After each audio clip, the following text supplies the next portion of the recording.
Tuchel would have wanted them to be a little bit more clinical in front of goal, but when you haven't conceded a shot on target and you've had 74% of the football, it's never a bad night, is it? Yeah, routine, Jake, rather than vintage. I think it was just a generic Champions League game, get the job done. It wasn't good, but defended well, never looked in danger. I thought Ruben Loftus-Cheek was excellent. It was good to see Callum making an impact on the game. Ziyech getting a goal. It was a lot of positives to take, and you get, like I said, you just get back on the plane from these games, points in the bag, and you can just concentrate on the weekend.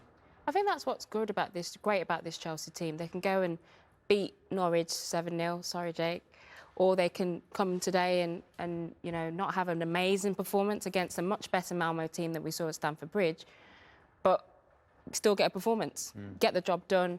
You know, some good performances in there. Hudson-Odoi with the assist, and obviously Ziyech with the goal, and Loftus-Cheek. But that's this Chelsea team. That's the machine of this Chelsea team. They can really perform really well, but also they can get results without fantastic performances. Should we talk a bit about Callum Hudson-Odoi? He's a bit of an enigma, isn't he? He some weeks looks great, other weeks he flatters to deceive. But that ball this evening was lovely. Tantalising ball, beautiful. This is what you want from your wingers, and this is what you've been waiting for, and you want to see on a consistent basis from Callum. But listen, we've heard about Callum since he was a young kid coming through the ranks of Chelsea, talking about him along him and Sancho, who's the better player, etc. He hasn't quite lit it up yet as consistently as someone like Sancho has.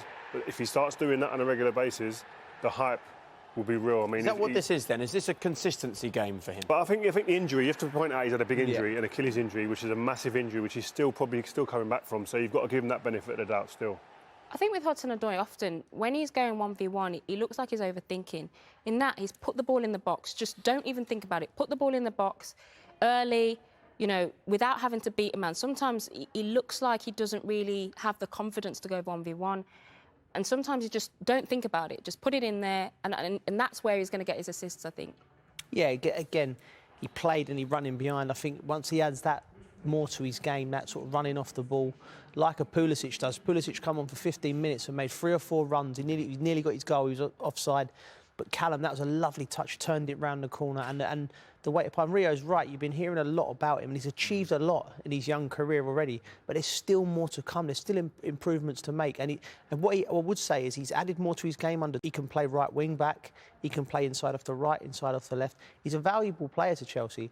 But I still think there's levels to go up from him. Yeah, I 100% agree on that. There's more to come from Callum Hudson-Odoi. But going back to the performance, we've all been there. You've gone away to stadiums like this where people expect it to be easy, expect you to roll teams over. These are hard games to navigate sometimes. If you don't go into them with the right mentality, you can get turned over. And that's what I really like about this team at the moment under Tuchel, is that he gets his team, forget the tactics, etc. Mentally, they're ready to rock and roll every game, week in, week out. You know he'll still be looking at the things that weren't great, though, like the paucity in front of goal will frustrate him this evening. Yeah, but they've still got the game done and dusted. He'll think, listen, long term, that's got to improve. But I'll take that tonight. I've got all my big strikers not playing and not on the pitch, not on the bench. You're pretty much done for the evening. Before you go, Ruben Loftus-Cheek, big night for him, and he delivered as well, didn't he? He delivered. All right. Thank you very much for being with us. Thanks, Jake. Man of few words. You can go and chill out. Now, Paul Scholes is going to join us very shortly because we're going to turn our focus from Chelsea. You know what? It has been non-stop action and drama since the Champions League got going this season. And then tonight rolls around. It's not exactly a classic so far, is it?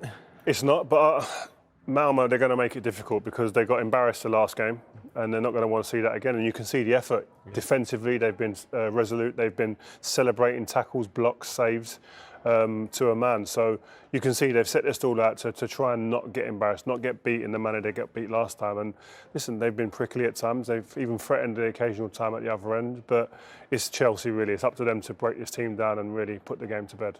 What have you all made of Ruben Loftus-Cheek's involvement this evening? We said it was a big one for him, first Champions League start in 6 years. Yeah, I think he's been bright. I think he's shown the energy that we talked about before the game. He's shown the drive in midfield. I just wish sometimes with Loftus-Cheek he had a bit more confidence. You know, here I think Hudson-Odoi needs to play it quicker to him. Obviously, he gets his shot off, but I think, you know, the position there for Loftus-Cheek is very good. Sat at the edge of the box. Again here, I think Hudson-Odoi can release it because he ends up doing it anyway. And I think this is unfortunate. Great look. I think that in them positions there, that's the experience and more games at this level and demanding of people, telling them. Yeah. Joe, you've played with people like Frank would have been screaming at you, and if you don't give it to them, next time I'm going to be in your face. Do you know what I mean? Yeah, he needs a bit of that, don't he? And I think he's been bright. There's his touch map there, and he's been all over the park. I think he's embraced that role in the centre of the park. He's controlling it. It's what is a drab game, let's be honest. But Ruben, I feel like he's getting better. He's been excellent the last 4 weeks. And the second half, all he needs is to be a little bit more positive, like Annie says, a little bit more belief, a little bit more confidence, get on the ball, drive. That last incident where he drove through the middle, he hit a lovely pass, but he could have even took it on a little bit further because he's such a talented player. And it's a game for him tonight to go take the... If he's top players now, take the game by the scruff of the neck and win the game for Chelsea, get on the plane, go home and put the group to bed. We spoke pretty much about the way that wing-backs are used in this Chelsea team, and we had the perfect example tonight, didn't we? Yeah, we did. And the two guys who've been out of the team, you could have said maybe would come in and be a little bit off it, but they've been guys that have been getting into dangerous areas. Alonso had a lot of the ball. Here you can see the fullback on the other side, as Lequeta is in there, middle of goal. This is the wing-back. On the opposite side, middle of goal here, having a strike on his left foot, and this is the big difference and the change tactically since Tuchel's come in. Do you know what? It's almost when we're analysing games, as you see players like Azpilicueta popping up in them positions, that would never have happened in our days.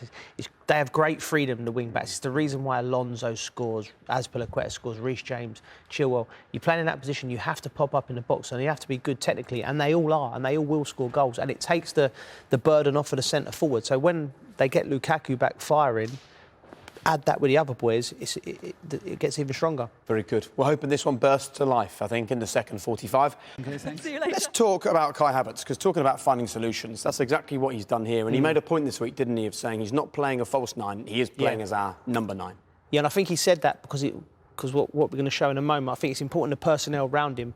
I think he hasn't got Werner running behind, hasn't got Pulisic running behind, so playing as a false nine ain't going to work. He needs to keep stretching the team. So just point him out in this position here. He's in the number 9 position here. And what he does really, really well is he runs and occupies space. And this is the Norwich game. If you just pick him up here, as soon as it points, he runs. He has to be more clinical in these positions. Gets away, doesn't quite get his shot off. And this one I particularly like. This is the Malmo game. You just pick him up here. He makes a clever, clever run just in this position here, where he just takes the ball and runs through the channel. He needs to do more of this in the coming weeks until Lukaku's back. Again, in a lovely position, hits the target, goalkeeper makes a save. And he can play number 9, and he can do that, and he can be stretching the defenders. If you look at him this week, he can run wide. You know, he can, because he's a clever player, he's intelligent, he can make things happen. If he feels the space is there to run, we'll play it on in a moment here. And watch this run in the time of the run. Callum Hudson-Odoi brings it into play. Bends his run towards centre half, and this is clinical. This is top grade centre forward finishing. He's done it very well. He needs to continuously do it well until Lukaku's back on the scene. But I think it's really important then he does sort of gain more and more experience and confidence as that 9, because when Lukaku comes back, he will be that number 9 for Chelsea. But what Havertz does, it gives Tuchel different tactical options. So Havertz can play off the left or the right. He can play in the 2 when they play 3-5-2. So it's really important that he knows how to play the 9, but also he's got those other options as well.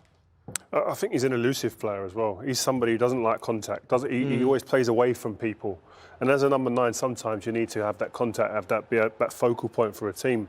But I think his teammates just have to quickly adjust. He's not a Lukaku type. He's going to want it down the sides of teams. He's going to want to come to feet. He's not going to be the conventional number 9.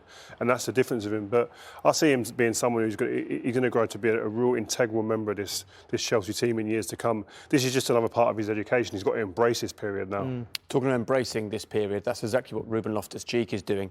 When I said his first start in the Champions League for 6 years, what did you make of that? It's surprising, isn't it? It is really surprising. But, you know, again, I think we've talked about how Tuchel uses his squad. A lot of these players have been out in the cold. They've been out on loan. Loftus-Cheek is the perfect example of that. And I think for Chelsea, he gives that extra dimension in the midfield. You know, at times it's been a little bit laboured, but he comes in with this sort of drive, that power, that the energy that he brings to the midfield that Jorginho doesn't necessarily have, or Kovacic doesn't necessarily have. And he's playing with the confidence. He's keeping himself fit as well, which is really important because Loftus-Cheek's body breaks down. So it's good to see him back and challenging those positions in the midfield. He's a good tactical option as well in the 3 or the 2. Yeah. So it's good to see him back. Playing well. I love him. I mean, I've always known about him from when I've had people that have been friends at Chelsea when he come through the youth system.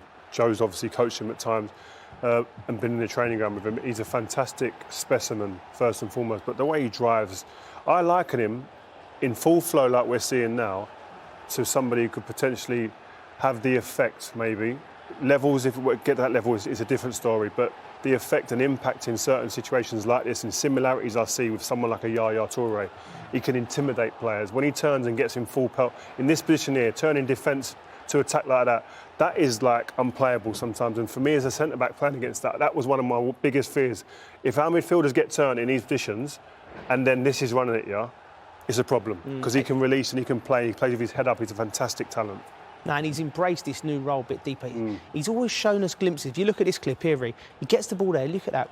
He makes an assist from here. He attracts players in with his strength and with his ability, and then he gets the ball and then he's on you. He's into the final third. He picks a lovely pass out for Mason Mount's hat-trick.